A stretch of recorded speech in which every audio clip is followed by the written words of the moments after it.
This is my talk about grain, and I do this grain speech almost every class, especially if I have new students. And I think this is pretty helpful. Grain can be a very confusing process, and I always say, just go step by step with the handout, and hopefully it will talk you off the ledge, the grain ledge.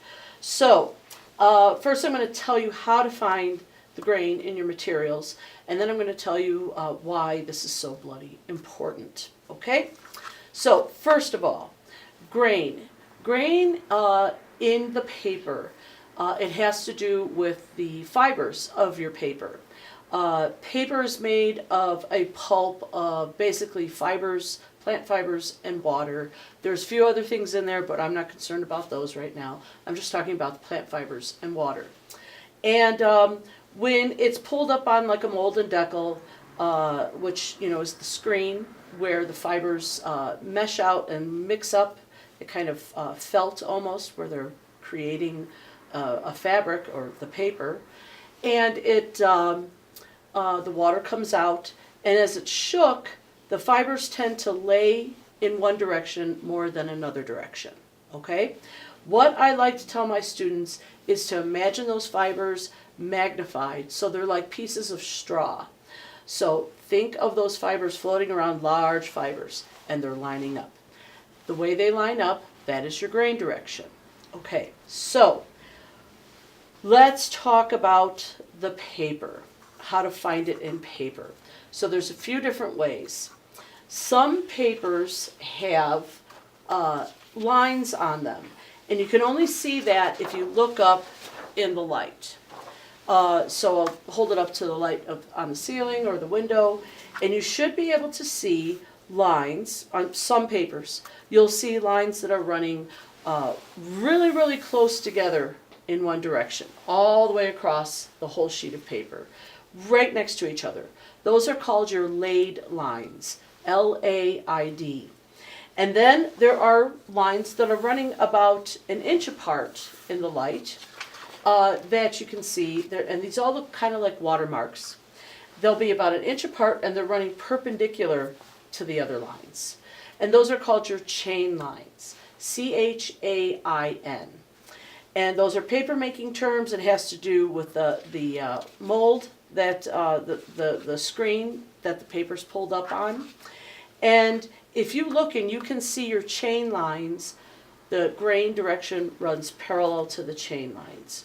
I'm not a paper maker, but I believe the reason is that the chain lines help to catch the fibers laying that way, but I'm not sure. Don't quote me on that. But in 20-something years of doing this, I've never found a piece of paper where the chain lines are perpendicular to the grain.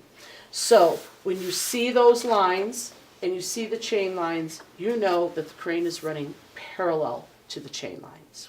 Great.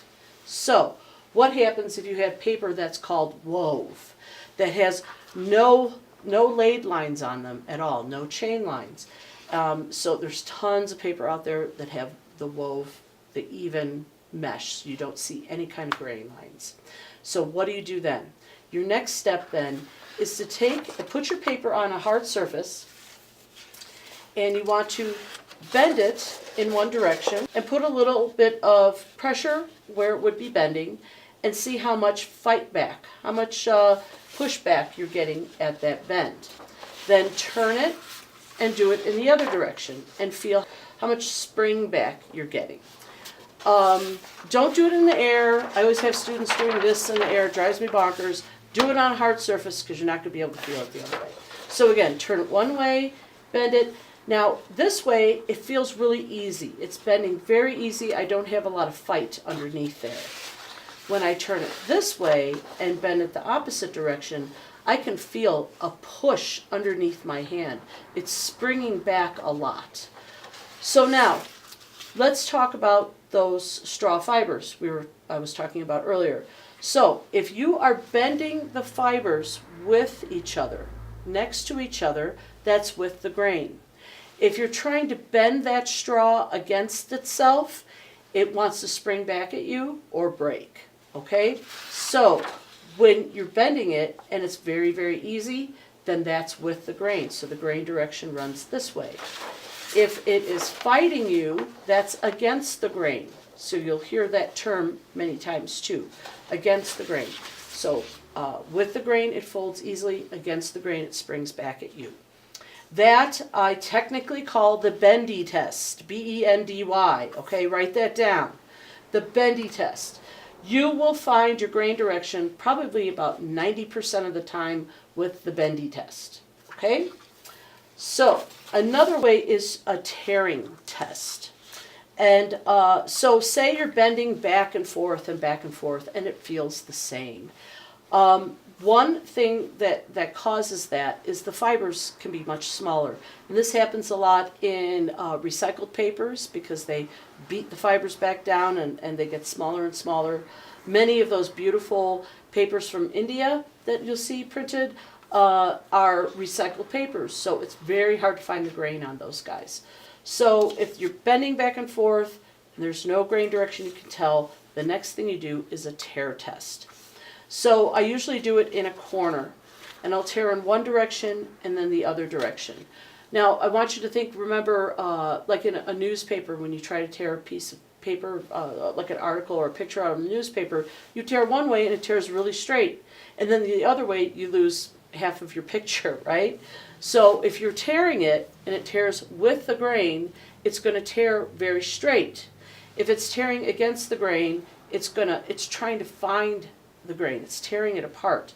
So it'll be a fuzzy line. It will be, sometimes it'll swoop over to the grain itself. So that's one thing to check, okay? So here's a piece of newsprint, because this is the easiest to show you. If you tear in one direction, it's kind of wavy, right? Let's tear it in the other direction. See how much straighter that is? Let me pull this out of the way so you can see the difference on these tears. So this way, where it's torn very nicely between the fibers very easily. The other way, it's going all over the place trying to find the grain direction. So I'll usually do that in a corner of the paper to find the grain direction. If that doesn't work, the last step I do, and there are other steps, but these are the ones that are my favorites, but I would cut a strip in one direction out of the corner here. And so this one came out of the short measurement, right? So I'm going to write an S. And then I'm going to cut one the other way. About the same. They don't have to be exact. This one came out of the long measurement, so I'm going to write an L on there. So the thing to do that I usually do is I usually lick them, okay? So I've licked them, or you can dip them in water too, but then you have to go find the water. And one should curve more than the other, like you can see here.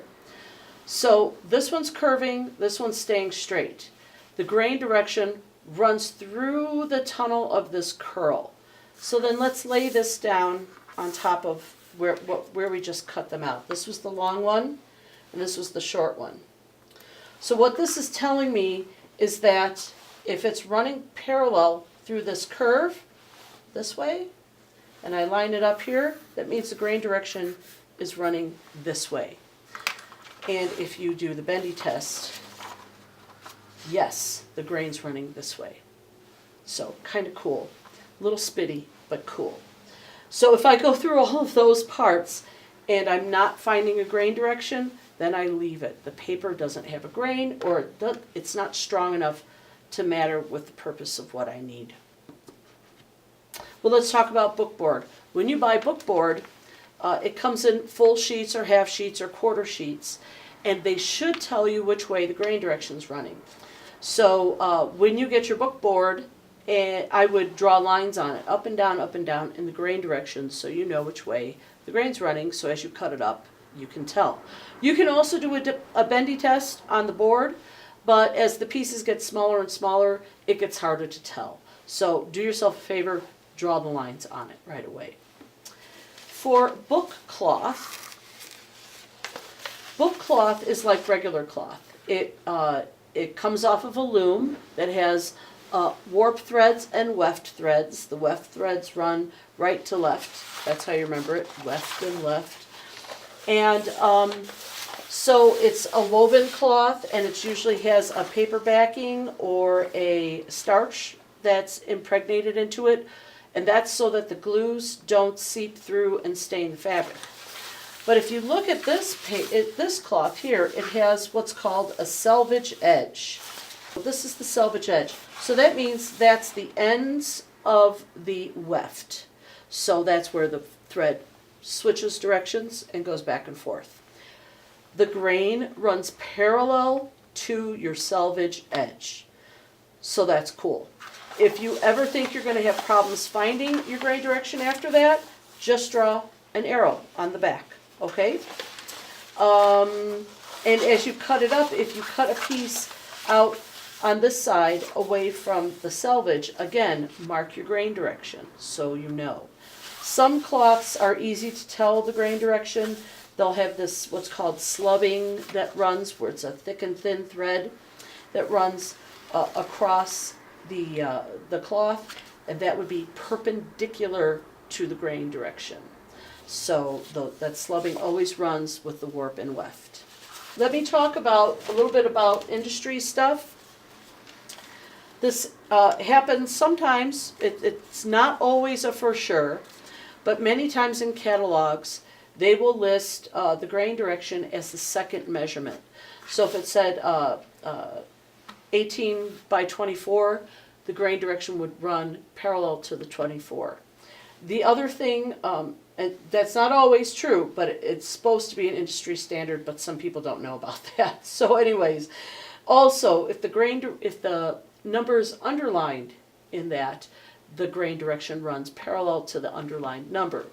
And we have that here. It says 11 by 17, and the second number is 17, and it's also underlined. So how cool is that? So we have that, and we know which way the grain direction is. Let me talk to you a little bit about that. Don't buy 8.5 by 11 paper reams. The grain direction tends to run, when you buy a straight 8.5 by 11 sheet, the grain tends to run long. So you're very limited with your size of your paper, of your page. So it could either be long or portions of this, or skinnier ones too. But the grain runs this way on 8.5 by 11 sheets usually. But for some very strange reason, in the paper industry, if you buy 11 by 17, the grain runs with the 17. Doesn't make sense, because if you take that, cut it in half, you get two 8.5 by 11s, and the grain should be running that way. But that's not what they do. Don't know, call them. But by 8 by 11 by 17, the grain runs long. You have so many more choices of page sizes this way. So many times I can get 3 short books out of this for a large class. So that's really cool. And you have more size choices widthwise and lengthwise for your grain. Okay? Now, why am I going on and on and on about grain? Why is it so important? It's important for a few reasons. First is, when you glue up your materials, there is moisture in the glue, and it creates an expansion and contraction of the material.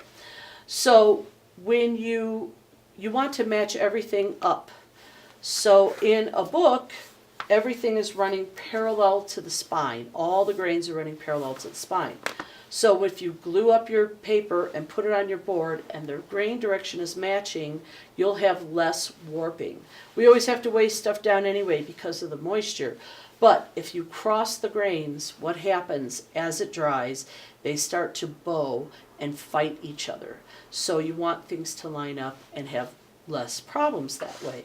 So in a book, everything is parallel to the spine.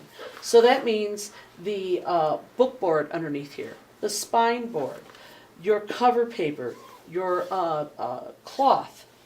Inside, my paste down, my hinge cloth, my end papers, my text paper, and even the papers that are happening here on the spine on the inside. Everything runs parallel to the spine. That's the bookbinding law. Okay? Also, when you're making a book like this, there's glue on the spine. So that's another way to counteract any kind of waviness. If your grain was running the wrong way on your book, then what happens is you could end up with a wavy spine when you glue it up to put your materials on there and to glue the spine. All right? Some people think, well, what if this book that I'm doing that has no glue in it? And do I have to worry about the grain then? Yes, you do. Those papers, if you're folding your text paper against the grain, what you're doing in essence is breaking those straw fibers. Remember those straw fibers? So if you're folding them against the grain, you can break them and crack them. You're making a weaker structure. So the pages could possibly tear at the tops and bottoms, or what would be awful is actually tear out. And if you have a soft cover book with paper, made with paper, if you don't watch the grain direction, you can end up with a cracked paper, like construction paper, where they crack when you actually fold it. It would look like that, or it would possibly tear. So by following that and making sure that your grain direction runs parallel to the spine of your soft cover book too, you're making a stronger structure.